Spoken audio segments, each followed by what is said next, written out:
बिस्मिल्लाहिर्रहमानिर्रहीम। अस्सलाम वालेकुम।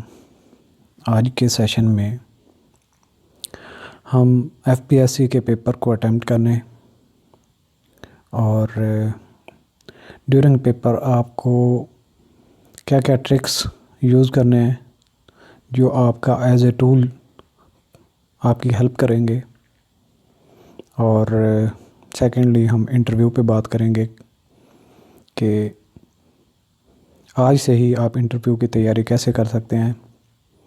जब आप पेपर की तैयारी कर रहे हो तो माइंड में आप क्या चीज़ें रखें जो आपको इंटरव्यू वाले दिन आपको अच्छी परफॉर्मेंस के लिए आपके लिए हेल्पफुल साबित हो सकें।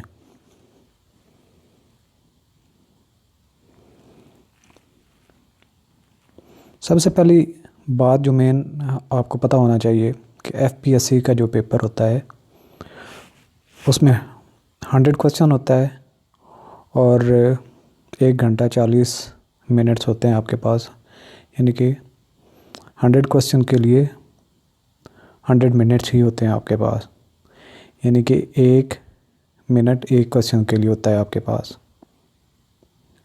जो कि सम टाइम ज़्यादा भी हो जाता है और सम टाइम कम भी लगता है। तो आपने 3-4 महीने लगाए हों पेपर की तैयारी में और वो 1 घंटा और 40 मिनट अच्छे तरीके से परफॉर्म ना कर सकें, या फिर 1 घंटा 30 मिनट तो अच्छे तरीके से परफॉर्म कर सकें लेकिन 10 मिनट में आपकी परफॉर्मेंस सही आप मैनेज ना कर पाएँ, तो ये जो दौड़ होती है, ये जो रेस होती है, आप उसमें पीछे रह सकते हैं। तो माइंड में वो सारी चीज़ें क्लियर होनी चाहिए जब आप पेपर में बैठने लगें। तो टाइम स्टार्ट होने से पहले ही आपकी बाकी सारी जो फॉर्मेलिटीज़ हैं वो पूरी कर लेनी चाहिए, ताकि ये जो आपका क्रूशल टाइम आता है, 1-1 मिनट आपका कीमती होता है, वो आपके लिए पूरा आपके काम आए, जिसमें आप कोई एक्स्ट्रा एक्टिविटी में अपने आप को ना डालना पड़े। एक्स्ट्रा एक्टिविटी का मतलब यहाँ पे मैं ये लूँगा कि लेट्स सपोज़ आप 5 रुपीज़ की या 10 रुपीज़ की एक मार्कर लेके जाते हैं, क्योंकि अपने पेपर जब आप अटैम्प्ट कर रहे होते हैं तो ये होती हैं, अपनी शीट होती है जिसमें आपने वो बबल्स टाइप फिल करनी होती हैं। तो एक मार्कर लेके जाते हैं 5 रुपए की या 10 रुपए की, उसकी क्या ज़रूरत है कि बार बार कैप उतारें और कैप चढ़ाएँ। तो बॉल पेन जो है उसको बार बार ट्रिगर करने की क्या ज़रूरत है। तो इस तरह की जो आपके एक सेकंड कीमती होता है, तो आपने हर एक इस तरह का एक्शन नहीं करना जो आपको ना तो उसकी कोई कीमत हो और ना उसका कोई पर्पज़ हो।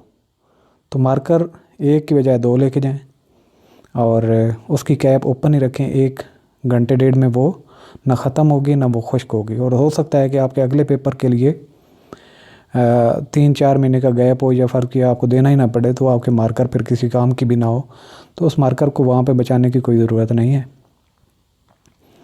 तो इस एक्टिविटी से भी आपका टाइम बचेगा। इसके अलावा आप जो इंस्ट्रक्शन वगैरह हैं वो आपको क्लियर पता होना चाहिए कि कैलकुलेटर वगैरह अलाउड है नहीं है, सेल फ़ोन अलाउड है नहीं है। वैसे ही उधर जब पेपर वाले दिन लेके जाके आप एक्स्ट्रा टेंशन में ना फंसें, उधर जाएं और आपको सेल जो है रखने का प्रॉब्लम हो जाए और फिर टेंशन में आप आ जाएं, तो वही 1 घंटा 1.5 घंटा होता है जो आपका मेंटली बिल्कुल आप काम होना चाहिए, बिल्कुल सुकून होना चाहिए, आपको कोई प्रॉब्लम नहीं होना चाहिए, बल्कि कॉन्फिडेंस के साथ जाएं और कॉन्फिडेंस के साथ पेपर दे के 3-4 घंटे का सेशन होता है वो दे के आ जाएँ। सेल फ़ोन बाद में यूज़ किया जा सकता है। तो इस तरह का जो काम है जो आपको प्रॉब्लम क्रिएट कर सकते हैं, तो उसमें बिल्कुल भी ना अपने आप को इन्वॉल्व करें। बाकी आपके पास जो एक्स्ट्रा चीज़ें हैं वो पूरी होनी चाहिए, ताकि आप सेल्फ़ रिलायंस हों, जब जाएं तो किसी और चीज़ की आपको ज़रूरत ना पड़े। इसके अलावा जो टाइम है, इसी पे ही बात कर रहे थे कि जो इनफैक्ट आपका टाइम है, अगर आप अच्छे तरीके से मैनेज करते हैं तो ही आपकी पेपर में अच्छी परफॉर्मेंस होती है। वो कैसे कि 1 मिनट में 1 क्वेश्चन करना है, तो हो सकता है कि 1 मिनट में आप 3 क्वेश्चन भी कर जाएं, और जो आपका जो ही टाइम स्टार्ट होता है आप ऐसे करें कि ज़रूरी नहीं है कि आप इंग्लिश के पोर्शन को स्टार्ट करें, कि मोस्टली इंग्लिश का पोर्शन थोड़ा टफ़ टाइम देता है, बाद का ईजी भी होता है लेकिन बाद का टफ़ टाइम देता है। तो उसमें आप फंस के बैठ जाएं कि और 40 मिनट उस पे ही लगा दें 20 क्वेश्चन के लिए। तो देख लें, आप क्वेश्चन पढ़ते जाएं जिसमें आप एक स्टेटमेंट पढ़ते हैं और आपको लगे कि ये पेपर ये क्वेश्चन आपको समझ नहीं आने वाला, तो उस क्वेश्चन को छोड़ दें, दोबारा उस पर ना लगाएं टाइम। बजाय इसके कि 2-3 दफ़ा पढ़ें फिर भी आप जो है अटैम्प्ट ना करें और फिर भी आपको स्किप करना पड़े, तो बेहतर है कि पहली स्टेटमेंट, और सबसे पहले आप ये देख लें कि क्वेश्चन की स्टेटमेंट अगर लंबी है, 1.5 लाइन से ज़्यादा है, 1.5 लाइन से ज़्यादा है, लंबी स्टेटमेंट है, उसका वॉल्यूम ज़्यादा है, तो इस तरह के क्वेश्चन होते आसान हैं, लेकिन ये है कि वो आपको टाइम टेकिंग होते हैं। तो इस तरह के क्वेश्चन को तो बिल्कुल आप पढ़ें ही ना। जो शॉर्ट स्टेटमेंट वाले हैं उनको स्किम करते जाएं, और आप ये रखें कि 40 मिनट जो पहले आपके पेपर के हैं उसमें कम से कम 60 to 70 क्वेश्चन आप अटैम्प्ट कर लें। 40 मिनट में 60 to 70 क्वेश्चन आपके अटैम्प्ट हो जाने चाहिए। फिर जब आप ये कर लेते हैं तो 40 मिनट अगर इतनी डीप कंसंट्रेशन रखते हैं तो एक तो सबसे पहले आपको ये फील होना शुरू हो जाता है कि आपके पास 1 घंटा है और उसमें सिर्फ 30 क्वेश्चन हैं, और हर जो पहले क्वेश्चन होता है उसके लिए 1 मिनट होता है, अब आपके पास एक क्वेश्चन के लिए 2 मिनट्स हो जाते हैं, तो आप मेंटली रिलैक्स फील करते हैं। उसके बाद फिर आप ट्राई करें जो 40-30 क्वेश्चन आपके पास हैं उनमें भी जो आसान हैं उनको निकालते जाएं। अल्टीमेटली जब 30 मिनट्स रहते हूँ तो आपके पास मैक्सिमम भी हूँ तो 7 से 8 क्वेश्चन या 10 क्वेश्चन, बहुत भी ज़्यादा करें तो 10 क्वेश्चन से ज़्यादा नहीं होने चाहिए आधे घंटे में। तो उनमें भी 3-4 क्वेश्चन ऐसे होंगे जो आपको जल्दी समझ आ जाएंगे, बाकी रह जाएंगे 20 मिनट, उसमें आपके पास 4 से 5 क्वेश्चन बच जाएंगे। उन 20 मिनट को 4 से 5 क्वेश्चन में आप जब शुरू करेंगे तो 3 से 4 क्वेश्चन करेंगे, 1-2 क्वेश्चन जो हैं वो फिर भी आपके रुके होंगे, और जो टाइम जब आपके 10 मिनट वो बताएगा तो आपके हाथ पैर काम करना इतनी वो उनकी स्ट्रेंथ नहीं रह जाती। एक तो टायर्ड होते हैं आप, दूसरा जो है आपके ऊपर प्रेशर हो जाता है कि अब टाइम थोड़ा रह गया है, आपका माइंड सही से काम करना छोड़ देता है। तो कोशिश करें कि इस तरह जो आखिरी 10 मिनट हैं उनमें जब आपका माइंड काम नहीं करता तो आप उस आखिरी 10 मिनट को, मैं आपको आगे जाके चल के बताऊंगा कि वो आपने किस लिए सेव करने हैं 10 मिनट्स, क्योंकि आखिरी 10 मिनट में आपका माइंड और इतना साथ नहीं दे रहा होता, तो आपने उस 10 मिनट को भी यूटिलाइज़ करना है और प्रेशर जो लेने का टाइम है उसको ख़त्म करना है। तो सबसे बड़ी बात जो मैं अभी आपको बता भी दूं कि जब आप पढ़ते जाएं और आपके हाथ में मार्कर हो, पेन हो, तो आप सारे के सारे जो बबल्स हैं उनको फिल ना करें, सिर्फ पॉइंट लगाएं। उसका फ़ायदा क्या होता है, जब तक आप टोटल फिल नहीं करते उसको मशीन पिक नहीं करती। तो अभी आपने सिर्फ डार्ट लगाने होते हैं। डार्ट लगाने का मकसद ये है कि अब आगे चलते हैं, मैं वो पॉइंट भी आपके साथ में क्लियर करता जाऊंगा कि डार्ट लगाने से ये हो जाएगा कि आपके पास सम टाइम क्वेश्चन की जो स्टेटमेंट है वो रिपीट हो रही होती हैं, तो वो आपको आगे जाके सम टाइम आप जो क्वेश्चन अटैम्प्ट पीछे करके आए होते हैं, आपकी अगली क्वेश्चन के स्टेटमेंट में आपको समझ आता है कि वो आपने गलत किया था, तो अगर फिल नहीं किया हुआ तो आपके पास ऑप्शन बच जाता है। इसके अलावा आपने ड्यूरिंग पेपर जो होता है कि अपना जो नॉलेज है उस पर ग्रिप होनी चाहिए। आप इतना एंड तक ना पढ़ते जाएं कि आपकी वो चीज़ों पे ग्रिप ना हो, कंसेप्ट ना हो, बल्कि आप जो चीज़ करें उसको कंसेप्चुअली क्लियर करते जाएं, और जब पेपर में जाएं तो उससे पहले आपकी सारी चीज़ें रिवाइज्ड हो जानी चाहिए। आपको पता हो कि जो कुछ आपने पढ़ा है उस पे आपकी ग्रिप है। अगर कोई एरिया छोड़ देते हैं तो उस पे टेंशन लेने की बिल्कुल ज़रूरत नहीं होती, और जो पीस ऑफ माइंड जो होती है वो जो श्योरिटी की सिचुएशन होती है, कंफर्म होता है कि मैं जो हूँ, जो मुझे पता है, जो मैंने पढ़ा है, मुझे याद है, तो आप ऑटोमेटिकली कॉन्फिडेंट हो जाते हैं।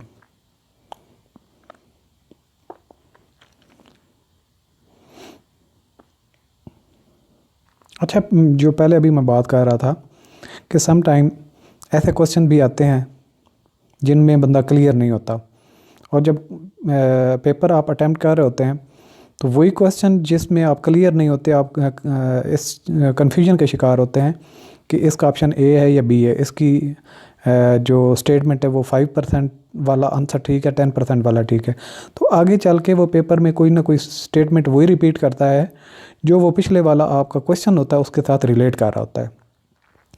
तो उन दोनों की स्टेटमेंट जब पढ़ें तो आपको आंसर का पता चल जाता है कि ये इसका सही एग्जैक्ट आंसर था, तो तब आपको फ़ायदा हो जाता है। तो उस चीज़ की जो क्वेश्चन की रेपिटेशन होती है उससे ज़रूर फ़ायदा उठाएं।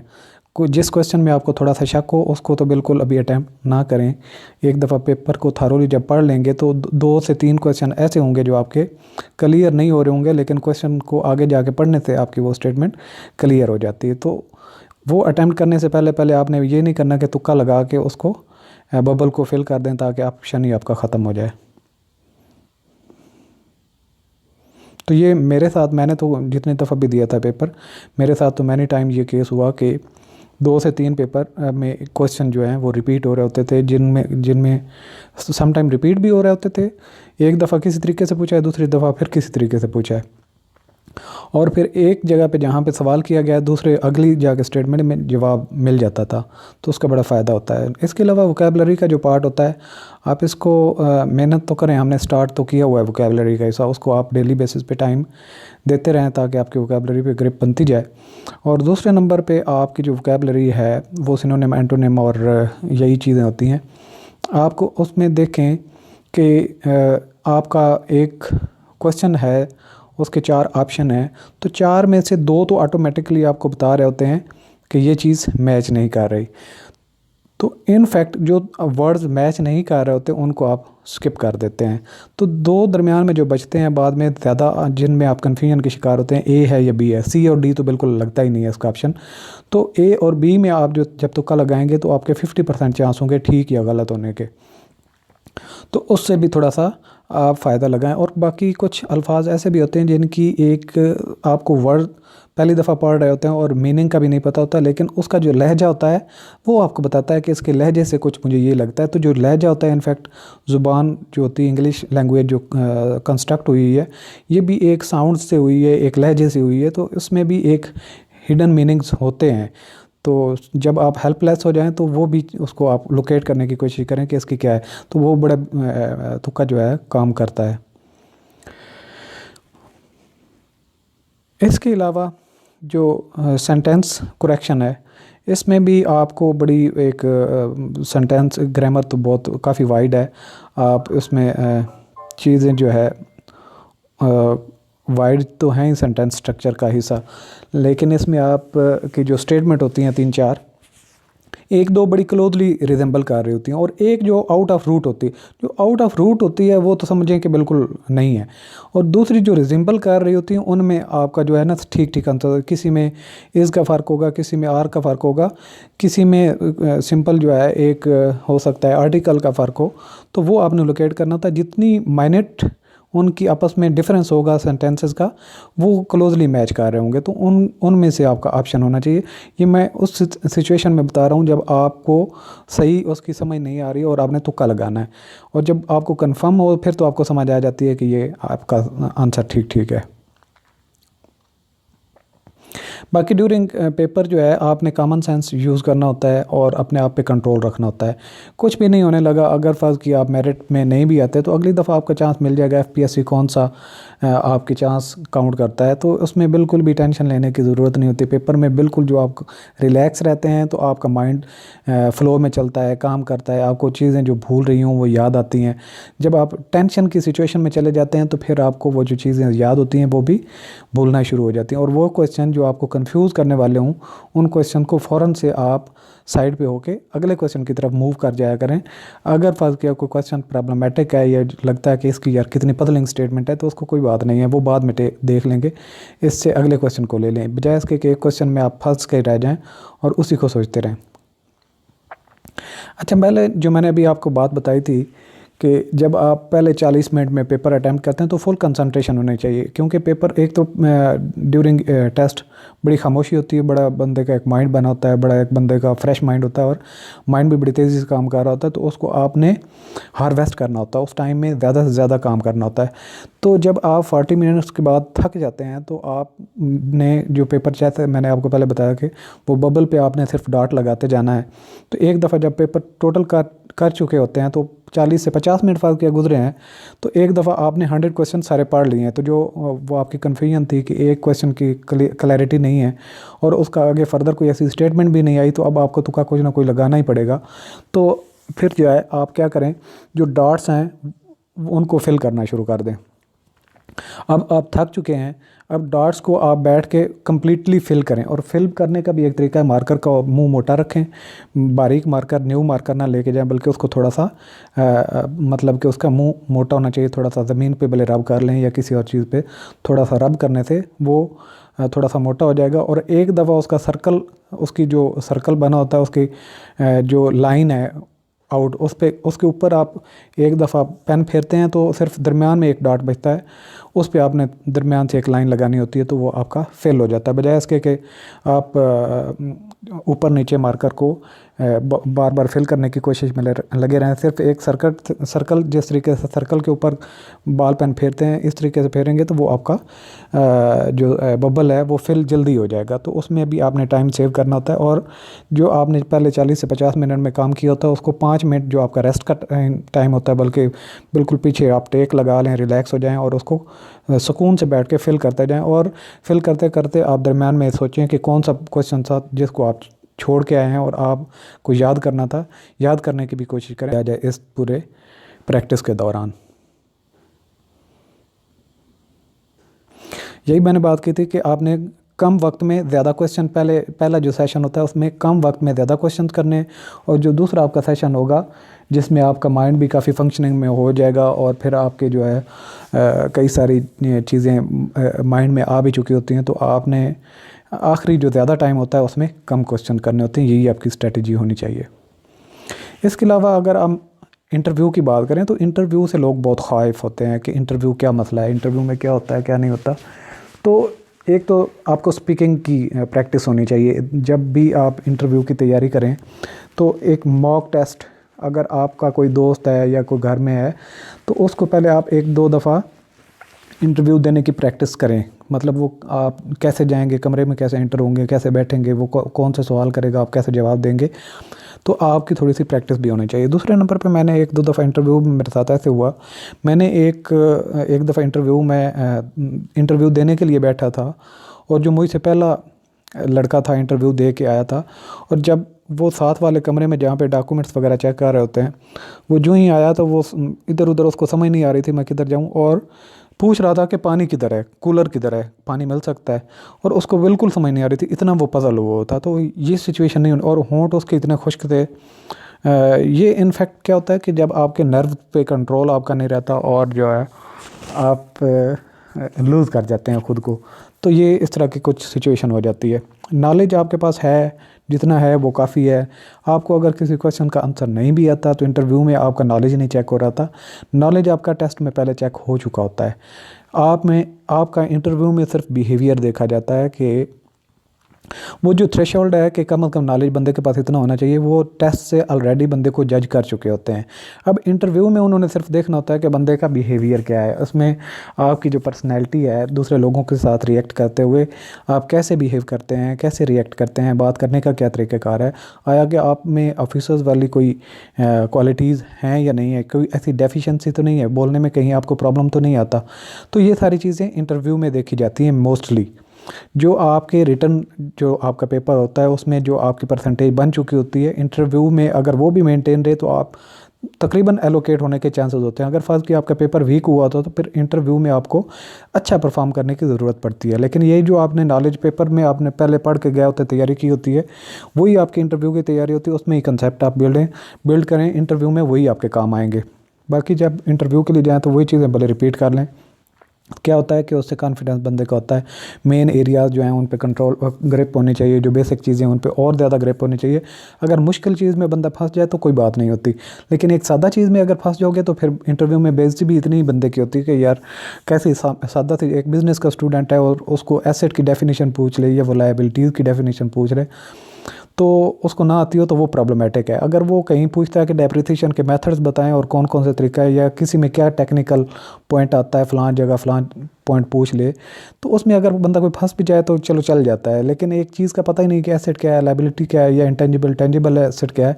तो इस तरह की बेसिक चीज़ में आपने अपना वीक एरिया बिल्कुल भी नहीं छोड़ना। इतना एक तो नॉलेज आपको होना भी चाहिए, क्योंकि वो आपको प्रोफेशनली भी टेस्ट किया जाता है।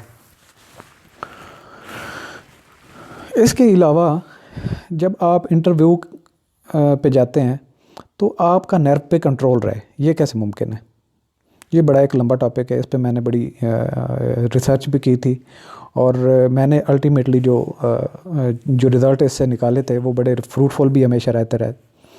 तो आपको मैं वो शेयर कर रहा हूँ, आपको कहीं भी कोई भी नहीं बताएगा ये बात जो मैं अभी बताने लगा हूँ, कि जब आप इंटरव्यू से 1 महीना आपको पहले लेटर आ जाता है कि आपका जो है टेस्ट वगैरह क्वालिफाई, आपको शॉर्टली जो है ना हम इंटरव्यू के लिए कॉल करेंगे, या एफपीएससी की वेबसाइट पे आ जाता है इंटरव्यू का शेड्यूल। आपको 15 से 20 दिन कम से कम पहले पता चल चुका होता है। जो ही आपको इंटरव्यू के शेड्यूल का पता चले कि ये फ़लाँ डेट को आपका इंटरव्यू शेड्यूल हो चुका है, तो आप फिज़िकल एक्सरसाइज शुरू कर दें। अब इसका कोई रिलेशन भी इंटरव्यू के साथ नहीं है, लेकिन कभी जब आप इंटरव्यू के लिए जाएंगे तो आप फील करेंगे कि आपकी एक्सरसाइज का आप पे कितना इम्पैक्ट था। इसके अलावा जब आप ये एक्सरसाइज स्टार्ट करें तो पानी की काफ़ी क्वांटिटी पिया करें। इंटरव्यू में ये होता है कि नर्व का कंट्रोल कब बंदा लूज़ करता है, जब बंदे के अंदर पानी की कमी होती है या नर्व्स वैसे कंट्रोल वीक होते हैं। जब आप एक्सरसाइज करते हैं तो नर्व्स आपके ऑटोमेटिकली स्ट्रांग हो जाते हैं। जब आपकी लेग्स और आपकी जो है बॉडी में स्ट्रेंथ होती है तो आप चलते हुए हिचकिचाते नहीं हैं, चलते हुए लड़खड़ाते नहीं हैं। तो एक्सरसाइज जो करने वाला बंदा होता है उसकी भी स्ट्रेंथ होती है, जब चलता है बात करता है तो उसमें एक स्ट्रेंथ होती है, तो वो स्ट्रेंथ आपके उधर काम आएगी। तो ये चीज़ भी आपने कर लेनी है। बाकी आगे चलते हैं तो पॉइंट टू पॉइंट मैं आपको बताऊंगा। तो पहले मैं बता चुका हूँ कि आपको जो इंटरव्यू में उनका मकसद क्या होता है, फ़ेस टू फेस देखें कि जिस बंदे ने टेस्ट पास किया वही है, उसके पास कुछ नॉलेज है, आया कि वो उसकी देखने में कैसा है।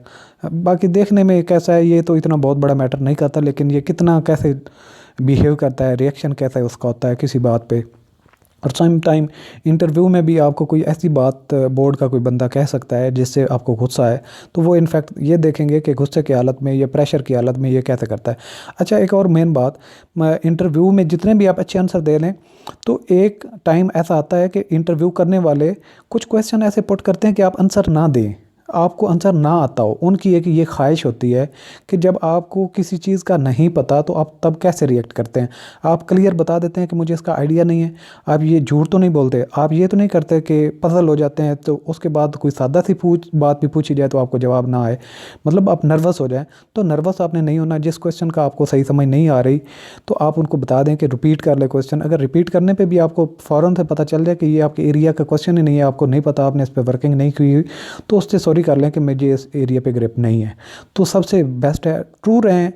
और इस तरह भी होता है कि 20 क्वेश्चन अगर पूछे जाते हैं उसमें से अगर कोई 15 के जवाब नहीं देता, 5 के जवाब ठीक दे देता है तो वो पास हो जाए। और इस तरह भी हो सकता है कि अगर 20 के क्वेश्चन किए जाएं और 15 के जवाब ठीक दे और 5 के ना दे तो भी वो लटक सकता है। तो मतलब इंटरव्यू में सवालों के जवाब देना नहीं है, मतलब आपका एटीट्यूड बिहेवियर है वो जो आपका रेशनल होना चाहिए। और उसकी प्रैक्टिस आपने प्रैक्टिकली जब दूसरे लोगों से बात करते हैं, मिलते हैं, कम्युनिकेट करते हैं, वो स्टाइल आपने पहले ही अपने पर्सनैलिटी का एक हिस्सा बनाना होता है। इंटरव्यू में सिर्फ आपकी पर्सनल परफॉर्मेंस होती है कि आपका एटीट्यूड अच्छा है, आप कॉन्फिडेंटली रिएक्ट करते हैं, और आपका जो आपसे सवाल करने वाला होता है आप उसकी नज़रों में, आंखों में आंखें डाल के बात करते हैं और कॉन्फिडेंस से। और आंखें ऐसे भी नहीं देखनी कि वो ये समझे कि मेरे पे गुस्सा ही कर रहा है। तो मतलब नेचुरल हो के, रेशनल हो के, बड़े पुरसकून तरीके से आपने बैठना है, जैसे आप दोस्तों की महफिल में बैठ के बात करते हैं या एक डिसेंट मीटिंग में बैठ के बात करते हैं। तो इस तरीके से फ़िज़िकल प्रिपरेशन का मैंने आपको पहले बता दिया है। और इसके अलावा अगर फ़र्ज़ किया वो आपसे क्वेश्चन कोई पूछता है कि आपका फेवरेट कलर कौन से हैं, तो आप बताते हैं मेरा वाइट कलर फेवरेट है और ब्लू है या ब्लैक है, तो आपने पैंट शर्ट जो पहनी हो वो खाकी कलर की हो, या जो शर्ट है वो कोई ऐसे कलर की हो, रेड कलर की हो, ग्रीन कलर की हो, और वो आपको पसंद ही ना हो, तो कोशिश करें कि जो आपको भाते हैं कलर, या जो डिसेंट किस्म का ड्रेस होता है वो पहन के जाएं। कोई बिल्कुल इस तरह का ड्रेस ना पहने जो आप किसी महफ़िल में पहन के जाएं तो दूसरों की नज़र में ही आ जाएं।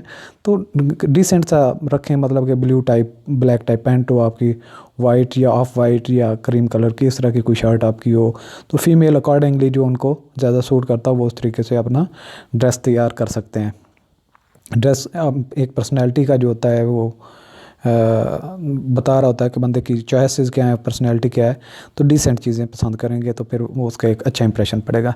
इसके अलावा मेंटल प्रिपरेशन ये है कि आपने माइंड में ये रखना कि आप इंटरव्यू में जा रहे हैं, लेकिन इसके बावजूद आपने ये ध्यान में रखना है कि आप जस्ट एक मीटिंग पे जा रहे हैं, मीट करने के लिए, लोगों से मिलने के लिए, अपना आप दिखाने के लिए। जो हैं उनको सामने रख दें कि मैं यही हूँ, ज़्यादा बनने की कोशिश ना करें। वो जो बैठे होते हैं, बाबे बैठे होते हैं, 20-21 ग्रेड की एक कमेटी बनी होती है, जो उसको चेयर कर रहा होता है वो 21 ग्रेड का होता है। एफपीएससी में नॉर्मली यही होता है, बाकी की पीपीएससी या एनटीएस का मुझे वो भी अकॉर्डिंगली अच्छे एक पोस्ट के लोग बैठे होते हैं। तो आप उनको डाज नहीं दे सकते, जितना आप नेचुरल रहेंगे उतना वो आपको लाइक करेंगे। तो बिल्कुल भी आपको फ़र्ज़ किया, वो इंग्लिश का फ़र्ज़ किया, मेरे जैसा कोई बंदा है उसको इंग्लिश सीधे से बोलना भी नहीं आती, और उधर इंग्लिश के एसेंट उसकी ऐसी बना रहा हो जैसे वो बिल्कुल अमेरिका से आया हुआ गोरा है, तो इस तरह का स्टाइल जो है आपसे मैच नहीं करेगा। अगर आपको बहुत ज़्यादा इंग्लिश नहीं आती तो बस ठीक है, नॉर्मल जो आपका लहजा है उसी तरीके से आप कम्युनिकेट करें, कोई ऐसा प्रॉब्लम नहीं है। हमारी कोई मदर लैंग्वेज नहीं है वो कि हम बिल्कुल उसको बड़े अच्छे तरीके से प्रोनाउंस करते हूँ, बोलते हूँ। बस आप जो कहना चाहते हैं वो कम्युनिकेट कर सकते हो। अगर फ़र्ज़ किया वो इंग्लिश में क्वेश्चन करते हैं तो आप उसका जवाब भी इंग्लिश में ही दें। अगर वो उर्दू में सवाल किया जाता है तो आप उर्दू में ही जवाब दें। आपने उधर जाके प्रूव नहीं करना कि आपको बहुत इंग्लिश आती है, उनको आपसे कहीं गुना ज़्यादा इंग्लिश आती होगी। तो बस जितना आपने, वो जो टाइम होता है इंटरव्यू का 15 से 20 मिनट, वो आपने रीज़नेबल और अच्छे तरीके से गुजारना होता है। आपने कोई जाके एफिशिएंसी नहीं झाड़नी होती। आप रीज़नेबल रिएक्ट करते हैं तो वो आपकी पर्सनैलिटी का ज़्यादा इंप्रेशन उधर छोड़ता है। अच्छा, बाकी जो होता है कि आप लोगों के पास, हर एक के पास बहुत सारा नॉलेज होता है। इनफैक्ट क्या होता है, इंटरव्यू में हम नॉलेज को मैनेज नहीं कर पाए होते हैं। मतलब हमने जो चीज़ें हमें पता होती हैं, हम उन पे हमारी ग्रिप नहीं होती, हमें याद नहीं होती, ट्रू फैक्ट्स एंड फिगर्स का हमें पता नहीं होता। तो वो क्लियर होना चाहिए। आपके पास जो नॉलेज है उसको मैनेज करके जाएँ।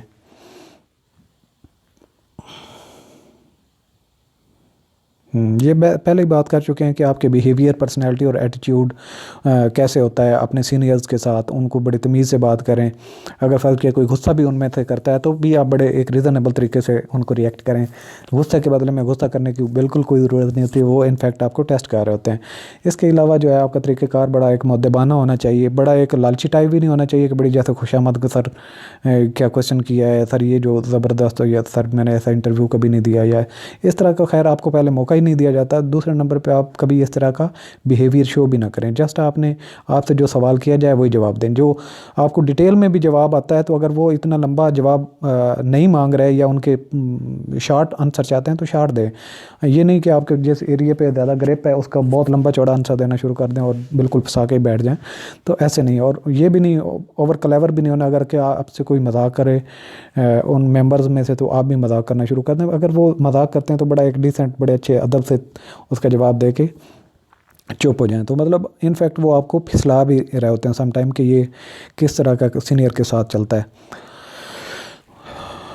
इसके अलावा आपने जो अपनी एक आपकी पर्सनैलिटी है उसको आपने पहचानना होता है कि आप क्या थे, आप कब पैदा हुए, आपने क्या क्या ज़िंदगी में किया, आपके पास डिग्री कौन सी है, और इसकी टोटल आपकी स्ट्रेंथ्स क्या हैं, आप में वीकनेसेस क्या हैं, और आप प्रेशर में कैसे काम करते हैं, बाकी आपकी गोल्स क्या हैं, आपने अब तक क्या किया, फ्यूचर में क्या करना चाहते हैं, आपका विज़न क्या है।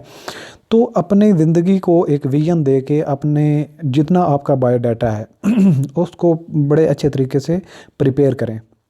आपके लाइफ में क्या गोल्स हैं, आप जॉब क्यों करना चाहते हैं, बिज़नेस में क्यों नहीं जाना चाहते, और ये सारी की सारी जो आपकी सोच है उस सोच को मटेरियलाइज़ करें। आप नेट पे देखें तो कॉमन क्वेश्चन दिए होते हैं, इंटरनेट पे आप लिखें most commonly asked question in interview, वो कहीं 20 हैं, कहीं 25 हैं, कहीं 40 हैं, कहीं 70 हैं।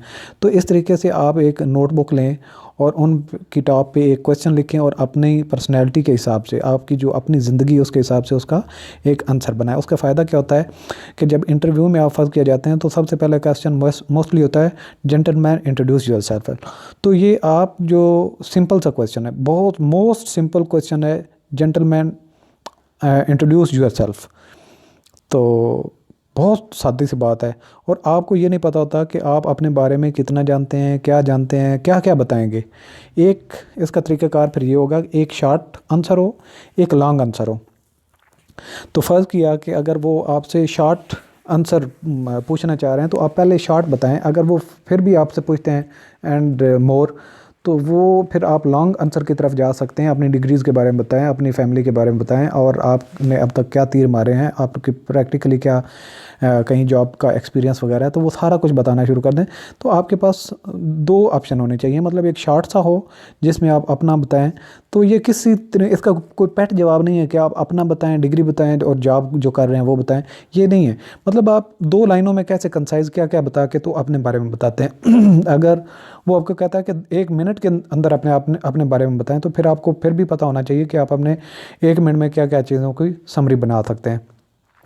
तो आपको अपनी ज़ात का पता होना चाहिए और जो मैंने आपको बताया कि हर वो नोटबुक आप लें और क्वेश्चन टॉप पे लिखें और फर्दर अपने हिसाब से जवाब उनके सब के लिखे हों। तो फिर क्या होता है, जब आपने इस तरह के नोट्स बनाए हों तो जब आप जाते हैं इंटरव्यू में तो जनरल किस्म के जो क्वेश्चन होते हैं वो आपको ऐसे लगता है जैसे आपने तो बड़ी दफ़ा उसको अच्छे तरीके से पढ़ा हुआ है, तैयार किया हुआ है, तो आप हिचकिचाते नहीं हैं, बोलते हैं।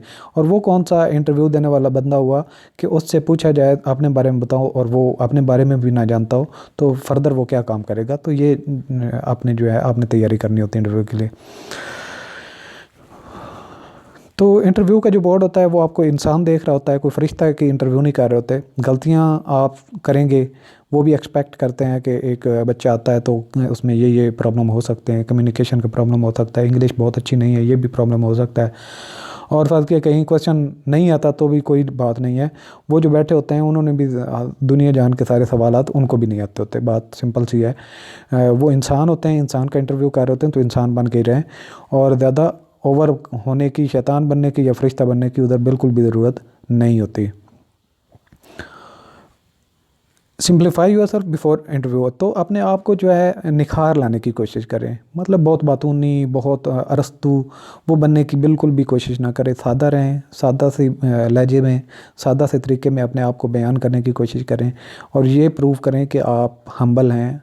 फ्यूचर लाइफ में आप कुछ गेन करना चाहते हैं, जो काम आपको दिया जाए वो आप अच्छे तरीके से डेडिकेट होकर कर सकते हैं और ज़िंदगी में आप कि अगर जो कोई अचीवमेंट्स हैं वो डेडिकेशन की वजह से हैं या ऑनेस्टी की वजह से हैं, वो याद रखें, साथ उनमें इंसर्ट कर दें ताकि आप पे चीज़ जो है वो आप लॉजिकल हो जाए।